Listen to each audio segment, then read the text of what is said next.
হুসলুডাঙ্গা টোলগেটের কর্মীদের হাতে অস্ত্র, লরি চালকদের উপর আক্রমণের অভিযোগ উঠল রবিবার। টোল প্লাজার পক্ষ থেকে জানানো হয় সম্পূর্ণ অভিযোগ ভিত্তিহীন। ঘটনা সূত্রে জানা গিয়েছে, গতকাল রাত আনুমানিক 10টা নাগাদ কয়েকটি বোল্ডার বোঝাই লরি আন্ডারলোডিং নিয়ে ধূপগুড়ির দিক থেকে রানীঘাট মোড় হয়ে চেংরাবান্ধার দিকে যাচ্ছিল। ঠিক সেই সময়ই ওই লরিগুলিকে কয়েকজন ময়নাগুড়ি ব্লকের রানীঘাট মোড়ে আটকে দেয়। এরপরই শুরু হয় বাকবিতণ্ডা। তারপরে আরও কিছু লোকজন হাতে লাঠিছোটা, লোহা রড, ছুরি নিয়ে চলে আসে ও লরি চালকদের মারতে শুরু করে বলে অভিযোগ। যারা লরি চালকদের মারধর করেছে তারা ছিল ময়নাগুড়ি ব্লকের হুসলুডাঙ্গা টোলগেটের কর্মী ও কিছু রানীঘাট মোড়ের স্থানীয় বাসিন্দা বলে জানা যায়। চেংরাবান্ধার লরির মালিক জিয়াউল হক জানান, এটি আমাদের লোকাল রাস্তা। এই রাস্তা দিয়ে দীর্ঘ কয়েক বছর ধরে লরি নিয়ে যাতায়াত করছি। আমরা ভুটান থেকে পাথর বোঝাই করে 7টি লরি নিয়ে বাংলাদেশের দিকে যাচ্ছিলাম। বৈধ কাগজ সহ আমরা ব্যবসা করছি। কিন্তু রানীঘাট মোড়ে গতকাল রাতে হুসলুডাঙ্গা টোলগেটের কর্মীরা আমাদের গাড়ি আটকে প্রতি গাড়ি 2000 টাকা করে দাবি করে। টাকা না দিলে গাড়ি যেতে দেবে না। আমাদের লরি চালকেরা টাকা দিতে অস্বীকার করলে এলোপাথারি মারতে থাকে চালকদের। আমাদের এক চালক আলিফ হোসেনকে ছুরি দিয়ে গুরুতরভাবে আঘাত করে পায়ে। বাকি চালকদের মাথায় ও শরীরে বিভিন্ন জায়গায় আঘাত লাগে। তিনি আরও জানান, এভাবে যদি রাস্তায় আমাদের আক্রমণের শিকার হতে হয় তাহলে আমরা ব্যবসা বাণিজ্য কী করে করব? সব শেষে কি চুরি করে খাবো বলে জানান লরির মালিক জিয়াউল।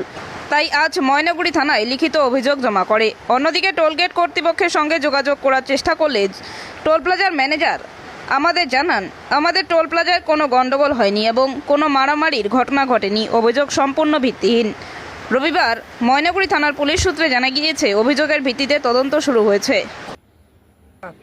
আমাদের এখানকার যে আমাদের বাড়ি হচ্ছে চরঙ্গি পানশালা বলে ওই জায়গাটাকে, ওই দিক থেকে আমাদের বাড়ি 10 কিলোমিটার দূর ডিস্টেন্স। তা আমরা ওদিকে ওই রাস্তা দিয়ে বহুদিন থেকে যাতায়াত করি। তা কিছু তো ওই টোল গেটের লোকগুলো কালকে আটক করছে ওখানে। আটক করার পরে 2000 টাকা একটা গাড়িতে দাবি করে। তা আমাদের গাড়ি ছিল টোটাল 7টা ড্রাইভার ছিল। হ্যাঁ, তারপরে ওটা 2000 টাকা দিতে অস্বীকার করার জন্য ওদের লাঠি, ছুরি এবং ভিডিওতে সমস্ত কিছু উল্লেখ আছে। ভিডিওতে এইভাবে ওদের মারধর করছে, গাড়ি গ্লাস ভেঙে দিছে, তারপরে ছুরি দিয়ে একটা ছেলেকে ছুটাইছে, ছুটে চাইছে। কারা লাঠি ছুরি নিয়ে আসলো?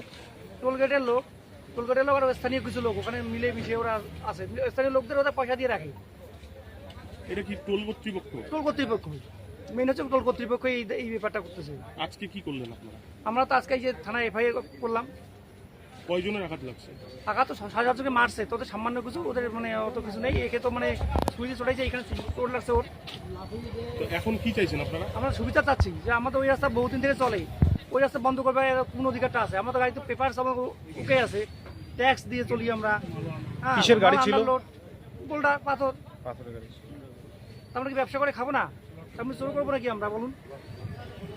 আপনার নাম? আমার নাম হচ্ছে জিয়াউল হক। বাড়ি হচ্ছে চাংরাবান্ধা। তোমার নাম কি? আলিফ হোসেন।